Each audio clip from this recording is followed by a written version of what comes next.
I'm on Primark's website right now. You know, the fast fashion brand that everyone seems to lose their minds over. I wanted to see what the hype is.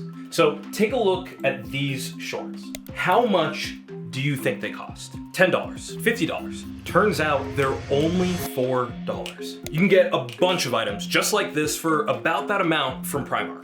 In 2024, Primark made $12.4 billion in global sales. That puts it in a similar tier to H&M, Zara, and Shein, all massive global fashion brands. But here's the part that makes no sense.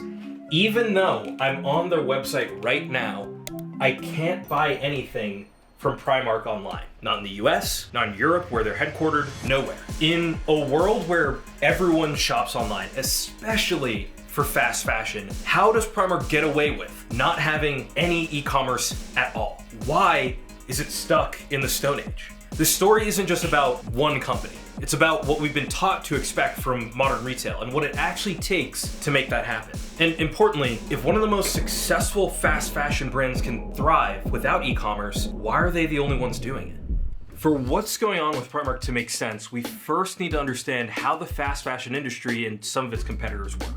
Traditional fashion has operated on two seasons, spring/summer, then fall/winter. But in the early 2000s, fast fashion changed all that by embracing 52 micro seasons per year. That means many brands release new collections every single week of the year. And brands like Shein, they can release multiple times a day. Sheesh. In the early years, brands like H&M and Zara led the charge in this retail transformation. In their 2024 fiscal years, they respectively brought in $21.5 billion and $40.2 billion. It's a lot of clothes. Shein, which just tried to IPO, by the way, generated an estimated $38 to $48 billion in revenue, according to Simicart, all while dropping up to, and I'm not kidding, 6,000 to 10,000 new items a day on their website. That's not even fast, that's warp speed. All told, as of 2024, fast fashion is a $150 billion industry, and is expected to grow to $214 billion by 2029.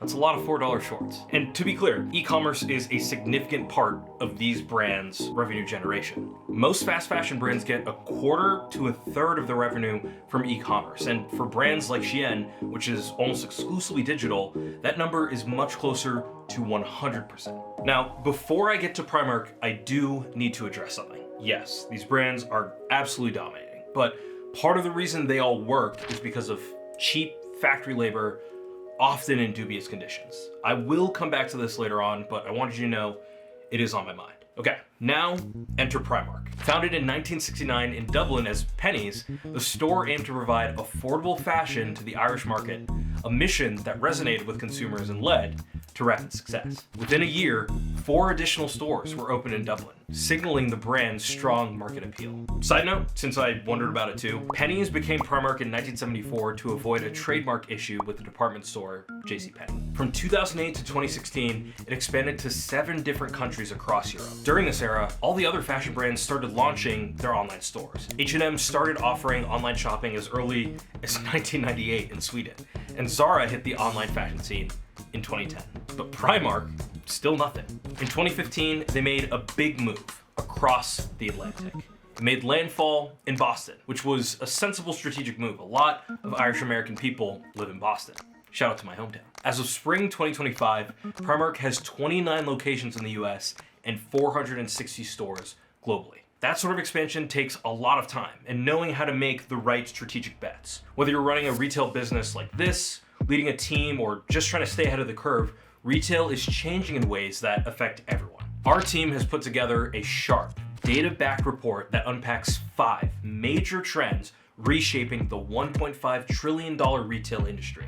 From the unexpected comeback of brick and mortar stores to how retail media is opening up new revenue streams, you'll get real examples, smart insights, and practical takeaways you can actually use. If you're trying to understand where customer behavior and business strategy are going next, click the link in the description or scan the QR code to see the full report. But this is where things are about to get tricky for Primark. leading up to 2020, they still hadn't gone digital. Their entire model has been built around customers coming into their stores and making a purchase. And with a model like that, there's really only one thing that could potentially ruin you. Coronavirus officially hitting the U.S. Retailers across the country announcing closures. From March to June 2020, Primark lost 75% of its revenue, according to Primark's parent company, Associated British Foods. By the end of the year, revenue was down by 24%.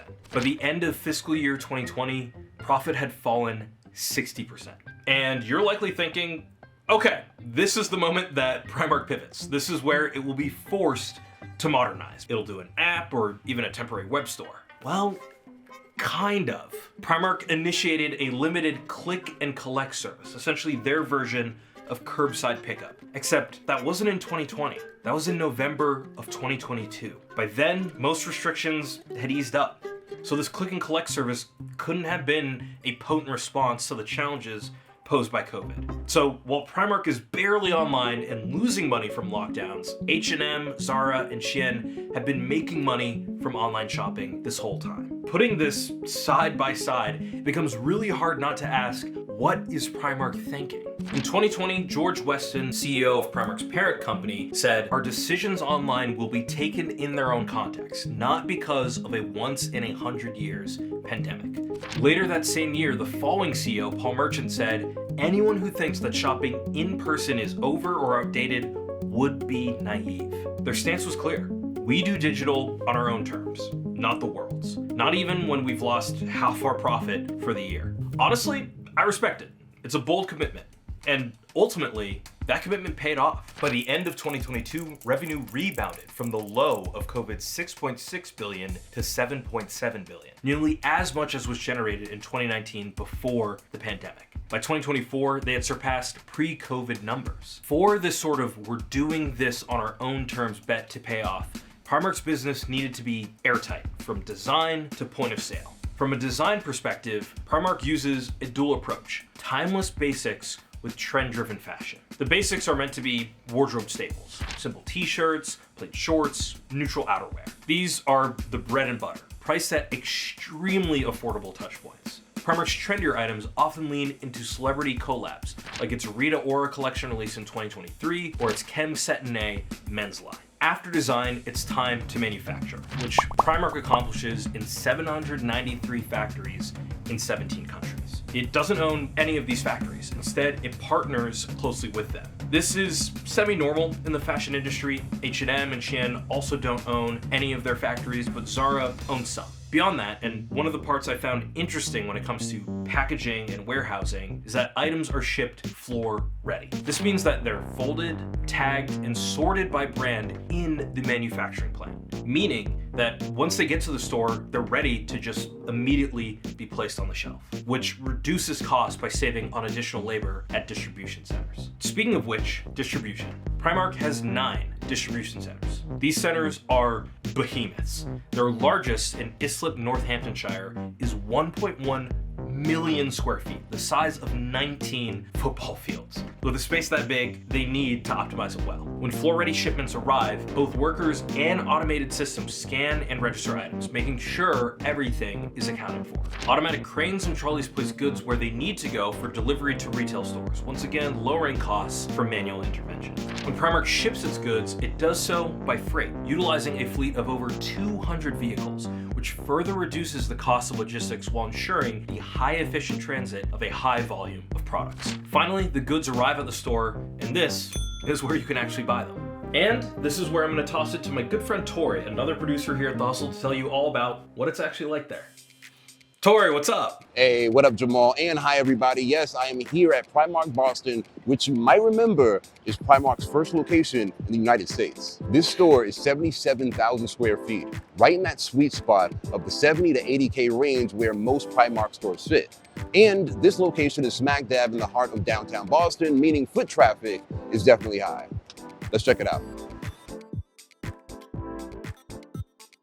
This place is 2 floors of goods on goods. The most important thing about Primark's shopping experience is that they want you to feel like you're discovering hidden gems. You'll see people online often talking about it this way, like they're going on a treasure hunt just by being here. How does Primark accomplish that?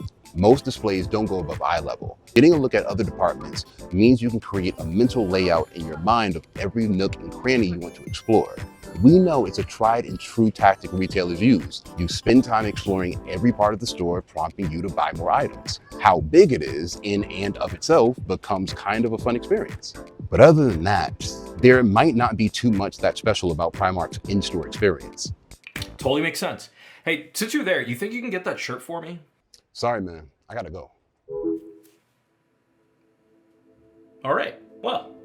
So this finally gets us to the central question, why couldn't this also work online? The answer lies in how fragile Primark's margin is and how digital breaks that system. If they were to go online, a number of things would need to happen. First, you need more inventory in more places to fulfill local orders fast. Second, you need to hire more warehouse workers to pack individual items or develop automation systems that can somehow reliably do that. Third, you would need to handle returns. These are particularly bad for fast fashion, with return rates as high as 50%, according to We Supply Labs. This would mean receiving return shipments, restocking, and marking down return items. What would you even mark down $4 shorts to? $1? Is it even worth it to sell at that point? Suddenly, you're not just selling a $4 shirt, you're spending $7 to ship it, and up to 50% of the time a customer might return it. In a comment to the Financial Times, George Weston, the CEO of Primark's parent company, said, "At our price points and our basket sizes, online doesn't just take some of the margin, it takes all of it." Now, you're likely thinking, but wait, how does an all-digital brand like Shein manage to sell at such low price points though? There are 3 things that Shein does. First, on a given order, the first return is free, but any additional returns thereafter have a return fee of $7.99. This discourages multiple returns on a single order, keeping logistical costs down.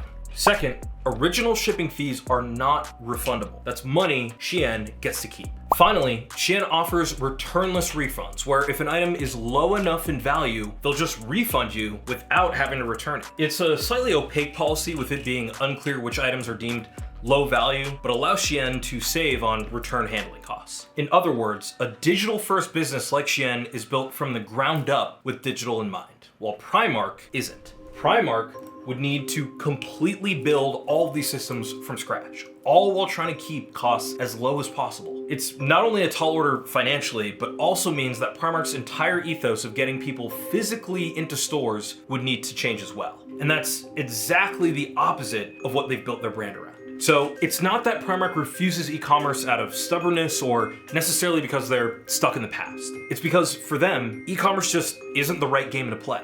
And trying to modernize or compete in this way would eviscerate their profit margin of 11.5%. Going digital means imploding the model they've spent decades perfecting and abandoning their core ethos: in-person shopping first, always. So Primark isn't ignoring where the retail world is going. It's just chosen a path that looks like the past and made it work better for its future. It wins not by trying to compete, but by playing an entirely different game. As I mentioned towards the beginning of this video though, the system doesn't come without trade-offs. To sell clothes at these prices, something has to give, and that something is almost always labor. I won't be able to go super in depth here. The topic of unethical labor honestly deserves its own video. But there are 2 things at play: the Modern Slavery Act and Primark's Code of Conduct. In 2015, the UK passed the Modern Slavery Act, a piece of legislation that explicitly aims to combat forced labor, human trafficking, and slavery, particularly in supply chains. Similarly, the Code of Conduct is a binding agreement between Primark and its 793 manufacturing partners. It mandates that employment is freely chosen, working conditions are safe and hygienic, and workers receive fair wages. If you take Primark at its word and trust these guardrails, it seems like it's been doing well. But even still, there have been issues. In 2021, there was an incident in Myanmar where supervisors reportedly locked workers inside the factory to prevent them from joining anti-work protests. In India, Cambodia, and Bangladesh that same year, workers reported not being paid their full wages. And in 2014, a customer reportedly found a distressing SOS note in one of their garments describing inhumane conditions. Primark conducted an investigation into the matter and denied the allegations. Primark looks like a company that's defying the odds, thriving in an age of apps without selling a single product online. But what makes it remarkable isn't just what it avoids, it's the system it's built instead, one that runs on volume, simplicity, and in-store foot traffic. There's ingenuity in that, efficiency, discipline, but also a kind of cost. Because when you peel back the layers from the store experience to the supply chain, you start to see how delicate this balance really is. How the promise of ultra cheap fashion comes with invisible trade-offs. In the end, Primark doesn't just sell clothes, it sells a feeling that you got way more than what you paid for, even if the cost is harder to trace. For more business and tech stories like this, subscribe to The Hustle, and be sure to check out our Retail Trend Report for deep strategic insights that your business needs.